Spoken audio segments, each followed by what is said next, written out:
내 마음의 교리 네 번째 시간입니다. 성경에는 영이란 말, 혼이란 말, 그리고 사람의 육체에 관한 몸, 관절, 골수, 폐부 등의 말이 나옵니다.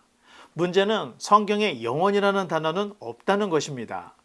성경은 영이면 영, 혼이면 혼이라고 말을 할 뿐이지 영과 혼을 합성한 영혼이라는 단어는 원어상에 없습니다. 그런데 우리말 한국어 성경에는 영혼이라는 단어를 사용하고 있습니다. 물론 신학적으로 볼 때 성경은 영이란 말과 혼이란 말을 혼용을 해서 사용을 하는 듯이 보입니다. 그러나 중요한 것은 성경에서는 영과 혼을 구별하여 사용하고 있다는 것입니다. 영을 영어로 spirit이라 하고 또 히브리어로는 루아흐, 또 헬라어로는 푸뉴마라고 합니다.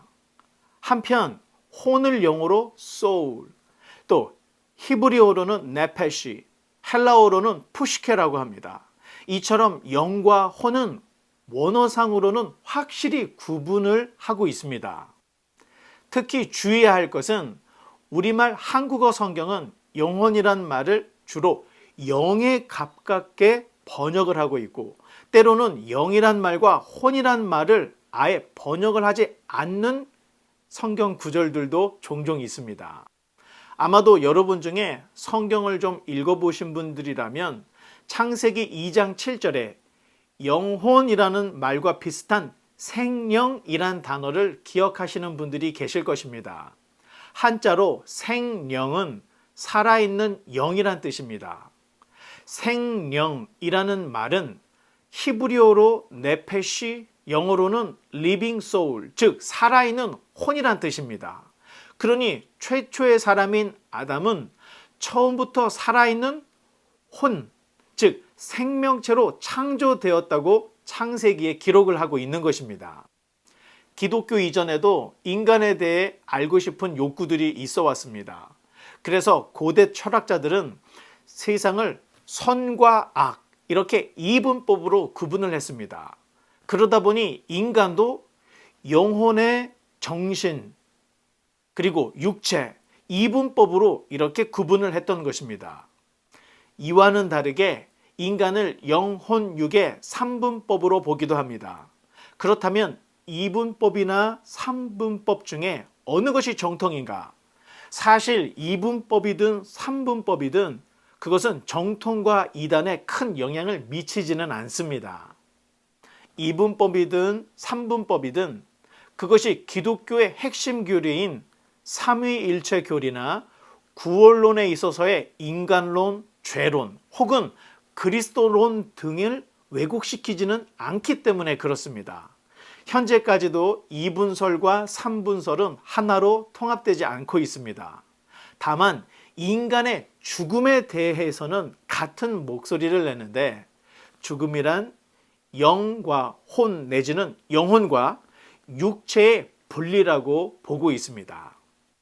성경에서 영이란 그야말로 영적인 존재에게만 쓰고 또 인간은 혼으로 제한하고 있는 듯이 보여집니다. 다음 몇 개의 구절들을 살펴볼 때 영, 혼을 잘 구별해서 읽어보시겠습니다. 전도서 12장 7절에 흙은 여전히 땅으로 돌아가고 영은 그것을 주신 하나님께로 돌아가기 전에 기억하라. 흙, 즉 몸은 죽어서 땅으로 가고 영은 하나님께로 간다는 말씀입니다. 구약 성경에서는 사람이 죽으면 몸은 흙으로 돌아가고 영은 그것을 주신 하나님께로 돌아간다고 가르치고 있습니다. 마태복음 10장 28절에 몸은 죽여도 영혼은 능히 죽이지 못하는 자들을 두려워하지 말고 오직 몸과 영혼을 능히 지옥에 멸하실 수 있는 이를 두려워하라. 예수님께서 이렇게 말씀하셨습니다. 사람은 다른 사람의 몸을 죽일 수는 있지만 혼을 죽일 수 없다는 말입니다. 그러나 하나님은 몸뿐만 아니라 우리의 혼까지도 다 지옥에 멸하실 수 있으니 하나님을 경외하라고 예수님께서 말씀하셨던 것입니다. 요한복음 6장 63절에 살리는 것은 영이니 육은 무익하니라. 내가 너희에게 이른 말은 영이요 생명이라.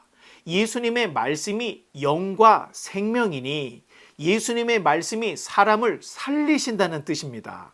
따라서 구원이란 하나님의 영, 즉 말씀 되시는 예수 그리스도가 사람의 혼을 구원한다에 가깝다는 것입니다. 야고보서 5장 20절에 너희가 알 것은 죄인을 미혹된 길에서 돌아서게 하는 자가 그의 영혼을 사망에서 구원할 것이며 허다한 죄를 덮을 것임이라, 이렇게 말하고 있습니다. 우리가 전도해서 한 사람을 돌아오게 하는 것은 한 사람의 혼을 사망에서 구원하는 것이라고 야고보서는 이야기하고 있습니다. 히브리서 10장 39절에 우리는 뒤로 물러가 멸망할 자가 아니요 오직 영혼을 구원함에 이르는 믿음을 가진 자니라. 믿음에서 이탈하지 말고 끝까지 구원에 이르는 믿음을 가지라는 뜻인데, 마찬가지로 여기에서 쓰인 영혼이라는 말은 다 혼이라고 표기가 되어 있고 이 혼의 구원을 말하고 있다는 것입니다.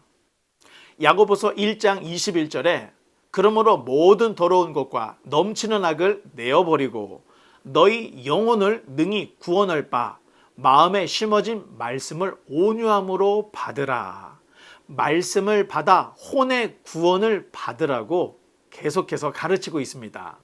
시편 19편 7절에 여호와의 율법은 완전하여 영혼을 소성시키며, 완전한 하나님의 말씀은 혼을 소성시킨다. 즉 깨어나게 하신다는 뜻입니다. 말씀에 불순종하여 죄에 빠진 인간을 다시 깨어 돌이키게 하기 위해서는 완전한 하나님의 말씀을 다시 듣게 해야 한다는 가르침입니다. 완전하신 하나님의 말씀은 신약 시대에 와서는 성육신하신 예수 그리스도로 이야기하고 있습니다. 그러니 예수님께서도 말씀하시기를 내가 곧 길이요 진리요 생명이라고 말씀하셨던 것입니다. 살아있는 혼, 즉 생명체로 탄생한 아담에게 하나님께서는 두 가지 말씀을 주셨습니다. 하나는 생육하고 번성하여 땅에 충만하라는 말씀과 동산 중앙에 있는 선악을 알게 하는 나무의 열매를 먹지 말라는 것입니다. 정리를 하자면 하라는 것과 하지 말라는 율례와 규례의 말씀입니다. 참고적으로 율법은 율례와 규례로 되어 있습니다. 어쩌면 하나님께서는 아담에게 율법의 원형을 보여주셨다고 볼 수 있습니다.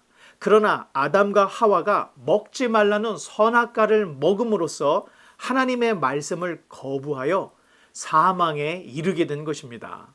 에스겔 36장 27절에 또 내 영을 너희 속에 두어 너희로 내 율례를 행하게 하리니 너희가 내 규례를 지켜 행할지라. 바벨론 포로에 하나님께서는 에스겔에게 말씀하시기를 장차 내 영을 너희 속에 두어 내 율례와 규례를 지켜 행하게 하신다는 약속의 말씀을 주셨던 것입니다. 그렇다면 정말로 중요한 가르침이 이 속에서 발견이 됩니다. 이 성구를 분석해 보면 하나님의 영과 하나님의 말씀이 평행을 이루고 있다는 것입니다. 대단히 중요한 가르침입니다. 창세기에서 하나님께서는 말씀으로 세상을 창조하셨고, 요한복음에서는 말씀이 곧 하나님이시고, 이 땅에 오신 예수 그리스도께서는 말씀이 육신으로 성육하신 분이라고 전해주고 있습니다. 그러니 우리와 차원이 다른 영이신 하나님을 제대로 신앙하기 위해서는 그 하나님께서 계시해 주신 예수 그리스도를 통해서만 참 믿음과 신앙이 가능한 것입니다. 우리가 성경적으로, 신학적으로, 교리적으로 영혼, 육에 대하여 구별만 잘해도 잘못된 가르침들을 가려낼 수가 있습니다. 영이란 누군가에게 줄 수 있고 공유할 수 있고 분별할 수 있습니다. 그래서 성경에서는 영을 분별하라는 말씀을 하고 있고, 전도의 미련한 방법, 즉 복음을 전해서 죄인을 건져내라고 명하고 있는 것입니다. 하지만 혼이란 누구에게 주거나 받거나 나누어 줄 수 없습니다. 그러니 예수님을 믿지 않고 죽은 사람이 귀신이 되어 질병을 주고 사고를 유발한다는 주장은 동양 사상에서 나온 잘못된 가르침이라는 것입니다. 굳이 영과 혼을 구분을 하려고 하는 이유가 있습니다. 영은 곧 하나님께 속하여서 예수 그리스도 또 진리, 바로 영이라는 것은 이것을 나타내고 있습니다. 따라서 기독교 신앙, 기독교 믿음에 있어서 하나님의 말씀이 얼마나 중요한지를 알 수가 있습니다. 말씀이 곧 하나님이시고 그 하나님이 말씀으로 성육신하셔서 이 땅에 오셨기 때문에 말씀을 떠나서는 우리가 참된 신앙을 가질 수가 없다는 것입니다. 오늘날 복음의 진리는 비진리와 각 나라의 종교 문화가 혼합이 되어서 참으로 혼탁하고 혼미하고 혼동스럽습니다. 따라서 신앙의 기준이 사람의 가르침이나 교훈이 돼서는 안 된다는 것입니다. 성경은 누구나가 동의하고 이해할 수 있는 객관적인 신앙의 척도입니다. 그러니 성경을 더 가까이, 성경을 더 깊이 알므로 좌로나 우로나 치우치지 않고 하나님이 우리에게 요구하시는 믿음의 정도를 다 함께 나아가시기를 간절히 바랍니다. 감사합니다.